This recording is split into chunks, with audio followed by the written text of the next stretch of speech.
Bonsoir à tous les téléspectateurs de Maurice, d'Agaléga, de Rodrigue et d'ailleurs. Moi, j'ai le plaisir de présenter ce soir la 4e partie de la lettre pastorale de Monseigneur Piat, La soif démocratique ben jeunesse. Dans ce lettre pastorale, Monseigneur Piat fin dire nous que l'épidémie Covid-19 fin montrer qu'il manière la société fragile dans sa base économique. Il est fragile aussi parce qu'il travaille fin baisser. Ben, l'entreprise fermée, touristes diminués. Fin fragilisé aussi parce que du monde pli dans pince pour joindre les deux bouts. Le coût de la vie peut augmenter chaque jour. Les enfants et les jeunesse fin prendre retard dans l'école. Et la base sociale, avec des bananes confinement, chacun de nous a une tendance un peu renferme nous-mêmes. Beaucoup de rencontres sociales et religieuses fin rouler au ralenti, jusqu'à nous péviner un peu paresse pour nous rejoindre encore. Alors qui fait Monseigneur Piat faire un appel pour rassembler tout ben la force d'un pays pour faire face. Bien tout le monde donne l'idée. Invente ben nouveau ciment. Et il y adresse un message spécial en direction ben jeunesse. Parce que ben jeunesse, c'est eux même premiers concernés. Parce que construction l'avenir nous pays. Nous capables de dire, c'est eux ben jeunesse nous problème principal pour sa construction là. Qui fait ben parents, puis tous les autres les cours. C'est pour eux ben jeunes. Pareil, ben éducateur, ben dirigeant, ben chef religieux, c'est pour eux l'avenir qui nous peut travailler. Eux même, nous problème principal, mais en même temps, eux même nous solutions. Parce que c'est eux qui ont la force, c'est eux qui ont la créativité pour inventer ben nouvelles idées. Nous pays Maurice, on a une jeunesse intelligente qui peut développer d'autres compétences académiques, techniques, jusqu'à l'université. Et bien, ce qui paraît, ça arrive à l'université. Vous êtes capables, très débrouillards dans l'université Coltard, inventifs, performants, dans le domaine de la culture, domaine musical, artistique, dans le domaine sportif. Nous, petits pays, peuvent frotter avec ben ténor dans le monde entier. L'intelligence artificielle peine à secret pour les autres, ben jeunesse. Quand nous guettons qui manipulent l'ordinateur et portable. Cette générosité, elle est naturelle. Elle fait autres content la justice, content la fraternité, autres content le partage pour tout le monde. C'est même que Monseigneur appelle le bien commun. Ça veut dire qu'il est bien pour tout le monde, bien passe avant l'avantage personnel.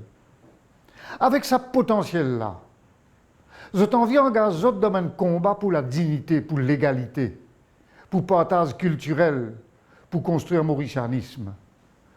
Ben jeunesse habité par l'ambition d'une démocratie vivante, que chaque humain respecté dans ce droit à une la case, droit à une bonne éducation, droit à un travail.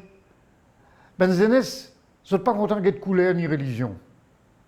Et les autres pas y causer, des gens nous trouvent engagés dans un nouveau chemin, dans une action écologique par exemple. Des gens peuvent produire une expression artistique qui fait nous réfléchir. Des gens donnent le temps pour le travail social. Ils développent solidarité avec du monde pauvre. Et dans le sport, nous trouvons qu'il y a une jeunesse capable d'aller jusqu'au bout, même s'il y en a certains autres pauvres ben handicap.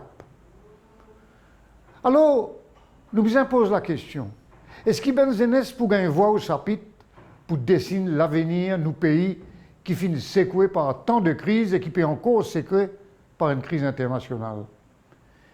Est-ce qu'il nous capable de mettre la tête ensemble? Ben ancien apporte l'expérience, ben jeunesse apporte créativité. À nous poser une question. Si l'héritage démocratique, économique, politique, culturel de nos pays, ben ancien, nous pouvons quitter, nous pouvons aller. Malheureusement, tout ça, l'énergie qui ben jeune et na, qui m'a fait décrire, il peut tout faire en bas tapis.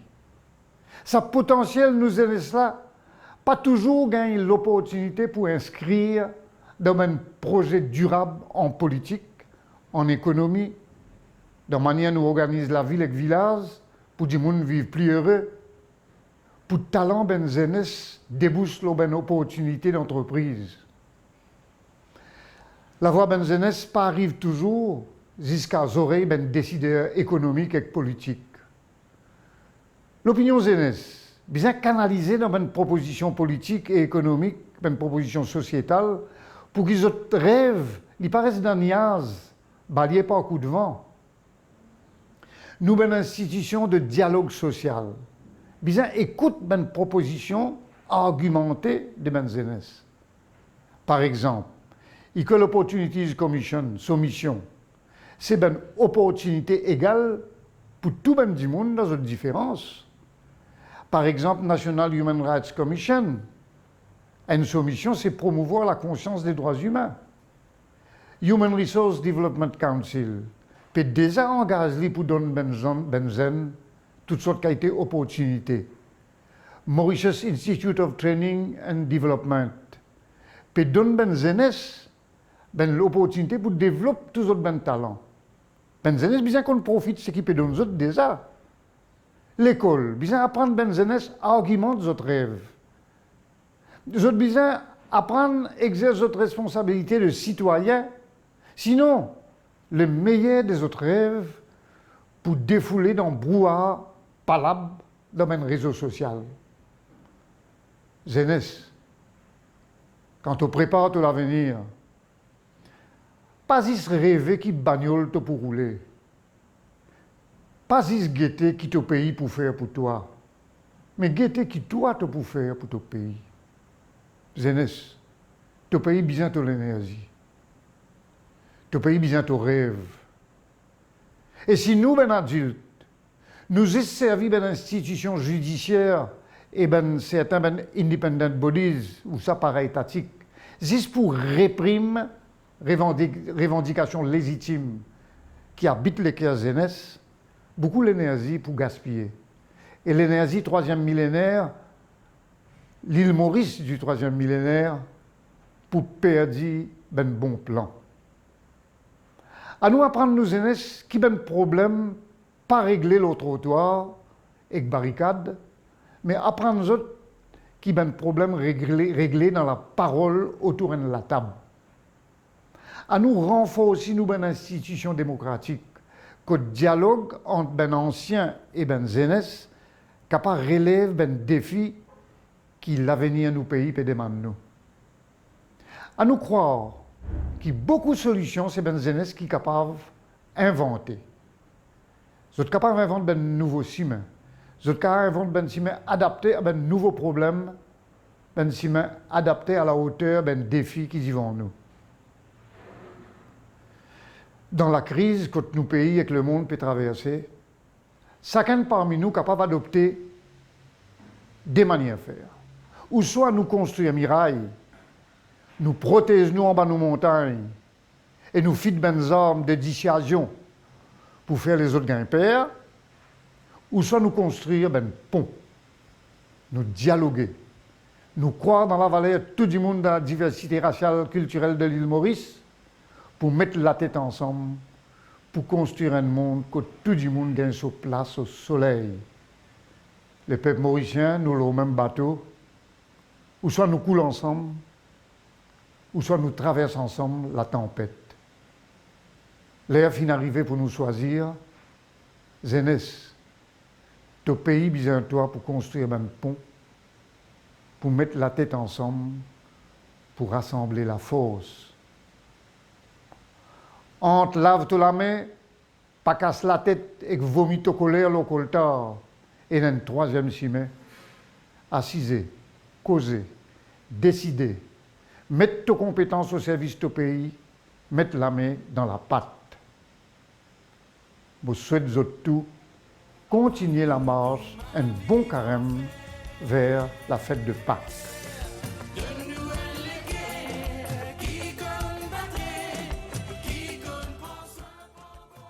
bonsoir à vous. Ravi de vous retrouver pour une nouvelle émission sur les chaînes de l'MBC autour de la lettre pastorale de l'évêque de Port-Louis, le cardinal Maurice Fiat, qui nous adresse cette année-ci.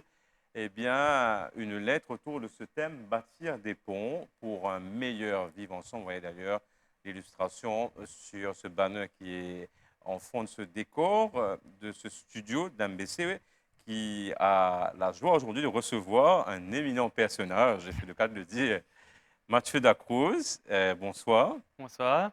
Merci d'être avec nous. On va vous découvrir au fil de cet entretien. Donc, vous devinez que la thématique sera forcément les jeunes. D'ailleurs, eh bien, cela a été développé en début de cette émission par le cardinal à travers son vicaire général, Père Jean-Maurice Labour, et bien sûr par tous les intervenants qui se sont succédés de semaine en semaine autour de cette tête pastorale, bâtir des ponts pour un meilleur vivre ensemble. Alors, c'est intéressant de vous rencontrer, Mathieu Dacruz, puisque vous avez, on va dire, une bio, un CV assez particulier. On va commencer par le plus simple. Donc, vous êtes actuellement étudiant et c'est une exclusivité. Vous venez de fêter votre 18 ans. Là, vous êtes vraiment majeur. Yes, effectivement, officiellement majeur. Mais effectivement, je suis encore au collège Saint-Esprit, donc en Loa 6. Mais tout se passe bien pour le moment. Donc, on continue les études. Et voilà. Et vous êtes fils donc de parents qui sont comptables. Mais effectivement, pour revenir sur les rêves et sur ce que j'envisage faire, effectivement, le droit me tente pas mal, le droit international ou les droits humains, ça me tente pas mal. Donc, on verra bien. Alors, Mathieu Dacruz fait partie de cette génération, on va dire, qui est très engagée, qui est frontline. Vous auriez pu vous contenter de rester dans vos livres, etc. Pourquoi cette passion pour, on va dire, pour les autres et pour tous ces sujets importants que sont le social, l'environnement, entre autres? Je vais vous répondre par une autre question qui est pourquoi pas. On aurait très bien pu se contenter effectivement de rester dans les livres et de ne pas s'engager, que ce soit dans le social ou même dans les combats environnementaux. Mais il faut comprendre le monde. Si on ne comprend pas le monde, on ne peut pas grandir. Et c'est là la chose qui pour moi a beaucoup de sens. Si nous ne comprenons pas l'autre, si nous n'avons pas d'empathie pour l'autre, si nous ne nous engageons pas dans le social à aider l'autre, on ne comprendra jamais le monde et on ne grandira jamais. Donc bien sûr, on peut vieillir, mais on ne grandira pas. Donc ça, c'est quelque chose de vraiment important pour moi. Il y a aussi, bien sûr, par rapport à tous les changements environnementaux, c'est comprendre le monde en termes de sa population, mais surtout en termes de sa richesse, de sa biodiversité, de sa richesse en termes de plantes, d'arbres, sa faune et sa flore. Donc qui pour moi est encore plus importante que finalement sa richesse humaine, parce que sans richesse environnementale, sans richesse de faune et de flore, il n'y a même pas de richesse humaine. Donc pour moi, c'était aussi deux combats, Tout donc le est lié. social et l'environnement exactement, qui sont reliés. Et effectivement, l'environnement, c'est quelque chose qui touche à tout. Donc finalement, peu importe quel est notre engagement quelconque, il n'y a pas de futur sans environnement. Donc je pense que c'est un combat commun que nous avons tous entrepris en tant que jeunes, dont bien sûr Greta Thunberg, qui a lancé un petit peu son mouvement de Fridays for Future, qui est aussi implémenté à Maurice. Donc c'est un engagement environnemental qui est très important pour les jeunes, que nous devons continuer à mener et on verra où ça nous mène. Mais le plus important reste de se faire entendre. Parce que si on ne se fait pas entendre, on ne partage pas d'idées et finalement on n'avance pas. Et c'est pour cela qu'on vous reçoit, Mathieu Dacruz. Vous disiez pas d'environnement, pas de futur sans environnement. Est-ce qu'on peut dire aussi, je sais que vous allez être d'accord là, hein, pas de futur sans jeunes? Effectivement, les jeunes représentent la jeunesse présente, mais aussi, j'ai envie de dire une chose qui peut paraître bizarre, mais la jeunesse future. Parce que sans jeunes d'aujourd'hui, il n'y aura pas de jeunes de demain. Et les jeunes de demain contribueront à justement ce futur qui est après celui de demain, si vous voyez ce que je veux dire. Donc finalement, effectivement, il n'y a pas de futur sans jeunes. On dit Youth of Today, Leaders of Tomorrow. Je vais dire une autre chose, Youth of Today, Leaders of Today. Soyons clairs, je ne dis pas que les jeunes doivent occuper tous les postes de clés sur comment fonctionne le pays, sur l'exécutif, etc. Loin de là. Et vous le dites quand même. Certes. Mais ce que je vais principalement dire par ça, c'est que les jeunes doivent avoir leur chance, mais surtout avoir leur chance d'être écoutés. Bon, c'est bon d'être écouté, mais aussi d'être entendu, d'être compris, qui pour moi est le plus important. Parce que bon, je pense que ce qu'on dit a quand même un peu de sens, et je pense aussi que les jeunes sont très francs dans leur approche. Et c'est justement cette franchise sur laquelle nous devons jouer, nous devons comprendre et nous devons agir. Donc c'est la raison pour laquelle je pense qu'effectivement, il n'y a pas de futur sans jeunes, et les jeunes vont construire justement ce futur à nous. Dans la lettre pastorale de l'évêque de Port-Louis, cardinal Maurice Piat, il est question des jeunes, justement. Qu'est-ce que ça vous évoque? J'imagine que vous avez lu religieusement ce passage consacré aux jeunes. Qu'est-ce que ça réveille en vous? C'est important de voir que les plus âgés, si je peux le dire ainsi, considèrent quand même notre voix en tant qu'étant importante. C'est important aussi de voir que finalement notre voix compte. Et c'est un message aussi que j'adresse avec le cardinal Piat à la jeunesse mauricienne, c'est que notre voix compte.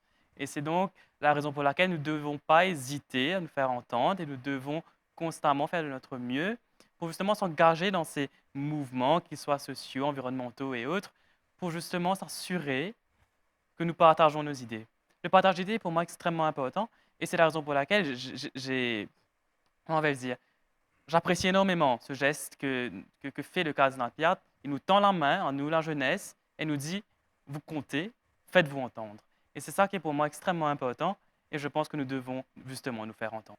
Alors justement, allons commencer par ce premier lieu où peut-être vous avez appris le goût du débat, de la contradiction certainement. Votre famille, est-ce que dans ce lieu particulier, ça a été le point de départ de cette belle aventure de prise de parole, de faire entendre sa voix? Effectivement, bon, dans la famille, on n'hésite pas à débattre, pour le meilleur et pour le pire. On n'hésite pas à débattre. Donc la famille m'a aussi encouragé. Mes parents m'ont énormément soutenu dans tous mes engagements sociaux, environnementaux, etc. C'est vraiment une chance que j'ai parce que j'ai beaucoup d'amis dont les parents sont très focalisés sur l'académique. Ça, c'est une chose très dommage, je pense. Moi, heureusement, je suis bien encadré chez moi. Mais il y a aussi vraiment cette chance que j'ai eue d'intégrer le Collège Saint-Esprit qui m'a énormément Petite pub. encadré et qui m'a aussi donné mes chances, qui m'a propulsé d'une certaine façon. Au Saint-Esprit, dès qu'on rentre en Forme 1, on a accès à plusieurs clubs. Donc, de club en club, je suis devenu junior head boy. Ensuite, j'ai eu d'autres chances avec le Youth Parliament. Ensuite, bien sûr, Ah, le Youth Parliament. aux Nations Unies. Donc, vraiment, le Saint-Esprit m'a encadré, m'a propulsé, qui est une chose que nous n'avons pas dans beaucoup de collèges à Maurice, qui est assez dommage. Et c'est Ça la va raison pour venir, ça va laquelle venir, ça vient. ça vient, effectivement. Nous voyons de plus en plus de clubs à travers tous les collèges de Maurice. C'est une très bonne chose. Et justement, on est très encadré, je trouve. Et donc, nous devons faire de notre mieux pour justement utiliser toutes ces ressources que nous avons à nos dispositions. Alors, venons-en, vous avez parlé du Youth Parliament, etc.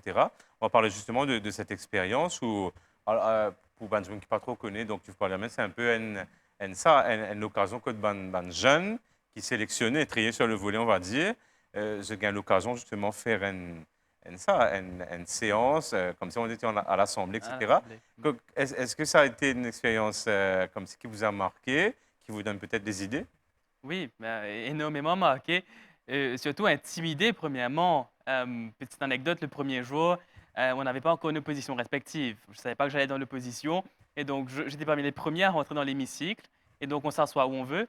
Donc je m'assois à la place du Premier ministre et c'est là justement qu'on ressent le poids que représente ce siège, bien que c'est un siège pas comme tant d'autres. Il y en a 60 autres dans le Parlement, mais c'est un siège avec beaucoup plus de poids. On ressent la force que finalement, je ne dirais pas le pouvoir, mais je dirais la prestance que cela représente. La responsabilité Et que la responsabilité aussi. Donc, définitivement, c'est une expérience qui m'a énormément marqué. On a pu rencontrer pas mal de gens, des jeunes extrêmement engagés, plein d'idées, plein d'ambitions pour ce pays et que pour moi, j'ai adoré rencontrer. C'était une expérience formidable. Et donc, il faudrait justement avoir un wider scope de jeunes qui puissent être écoutés par des ministres, par des représentants, par des élus, pour justement emmener un dialogue constructif Vous y dans toutes pensez, nos vous, décisions. à peut-être je sais pas, une carrière dans la politique, ça vous intéresse? Parce que voilà, Euh, Pourquoi pas? Mais du moins pour le moment, je me focalise sur mes études et ce qui vient après viendra après. et On va parler justement du pape Paul VI, peut-être que vous connaissez bien, je ne sais pas, mais qui a dit un jour que la politique, parce que c'est bon de rappeler ça, elle est au service du bien commun et que c'est la plus haute forme, la plus belle forme de charité. On va parler du pape François que vous n'avez pas rencontré en présentiel, mais qui intervenait à ce forum, Youth Forum à Milan, en Italie, avec beaucoup de jeunes du monde rassemblés. Qu'est-ce qu'il a dit et qu'est-ce que vous retenez de son discours? Un message très riche. Devant 40 leaders du monde, 40 ministres, il vient leur dire écoutez les jeunes. Pour moi, c'était d'une force exceptionnelle et qu'il faut mémoriser. Parce que c'est vrai, il faut écouter les jeunes. Et il a osé le dire. Il a osé nous dire à nous aussi vous êtes importants, faites-vous entendre. Donc, here again, c'est extrêmement important que nous fassions entendre, mais que nous donnons aussi nos chances de justement nous faire entendre, de justement participer au débat et être inclus dans les decision-making processes, comme on le dit. Un mot peut-être sur la manière de se poser aux jeunes, parce que dans cette aide pastorale, on nous dit par exemple, c'est intéressant, le cardinal nous dit, il ne faut pas rester que sur les réseaux sociaux, il faut aussi qu'il y ait des espaces de communion, des ponts entre les différents stakeholders pour qu'on puisse écouter, partager nos idées, etc., faire part de notre opinion. Il dit aussi, le cardinal Pert, c'est intéressant, qu'il faut aussi promouvoir des lieux où on puisse aussi en même temps interagir avec les gardiens de la mémoire, les aînés. Est-ce que c'est facile de discuter avec les aînés? Comment vous vous présentez? Parce que quand on voit par exemple les Greta Thunberg qui sont vraiment très percutants, qui font beaucoup de bruit, il faut le dire, qu'est-ce que vous pouvez nous dire dessus? Gardien de la mémoire, c'est un thème que j'adore. Parce que c'est vrai, nous jeunes, on revendique beaucoup, on veut ça, on veut ci, mais finalement, on ne réalise pas l'importance qu'ont nos aînés. Il faut aussi qu'on comprenne qu'effectivement, nos aînés ont une expérience énorme et extrêmement enrichissante sur laquelle nous pouvons apprendre. Donc ça, c'est une chose, première chose que nous devons comprendre. Deuxième chose que vous avez mentionnée, c'est les réseaux sociaux. Effectivement, je trouve que les jeunes sont très, pour ne pas dire trop, engagés sur les réseaux sociaux. C'est bon d'une certaine façon, mais nous devons aussi nous engager dans la vie réelle, si je peux le dire ainsi. Les réseaux sociaux ont pris une ampleur qui est quand même exagérée, si je peux le dire, aujourd'hui. Donc, c'est quand même bien de sortir de ce monde des réseaux sociaux, de reprendre contact avec l'humain. Bon, avec la COVID, c'est vrai que nous n'avons pas pu faire grand-chose, mais prendre contact avec l'humain, bâtir des ponts, c'est pour moi extrêmement important. Quand il s'agit de justement interagir avec nos aînés, il y a du chemin à faire des deux côtés. Des jeunes, vous avez pris l'exemple de Greta Thunberg, que personnellement je trouve un petit peu agressive sur certains points, où le dialogue aurait pu marcher, mais qu'on préfère l'agressivité. Dans ces cas-là, il faut plus de dialogue. Bien que je ne critique pas Greta Thunberg, j'ai un énorme respect pour elle, pour son mouvement, etc. Et aussi du côté de nos aînés, qui ont quand même un pas à faire vers nous, nous donner nos chances, comprendre que finalement nos revendications ont du sens et que aussi notre place n'est pas qu'à l'école. Bon, pour moi, l'école, c'est un lieu d'apprentissage où on apprend aussi le savoir-être, le savoir-vivre, etc. Mais justement, qui doivent justement nous donner ces chances de nous faire entendre. Et c'est ça aussi il doit y avoir un pas des deux côtés, de nos aînés et aussi des jeunes. Voilà, ça c'est votre vœu. Nous espérons que pas beaucoup d'eau va couler sous les ponts que nous sommes appelés à bâtir avant que les jeunes puissent avoir justement davantage de place. Merci à vous d'avoir accepté de nous accueillir chez vous, là où vous êtes, pour accepter donc cette réception de la lettre pastorale de l'évêque de Port-Louis, bâtir des ponts pour un meilleur vivre ensemble. On va continuer notre route jusqu'à Pâques. Vous pourrez donc retrouver cette émission en replay sur les réseaux sociaux.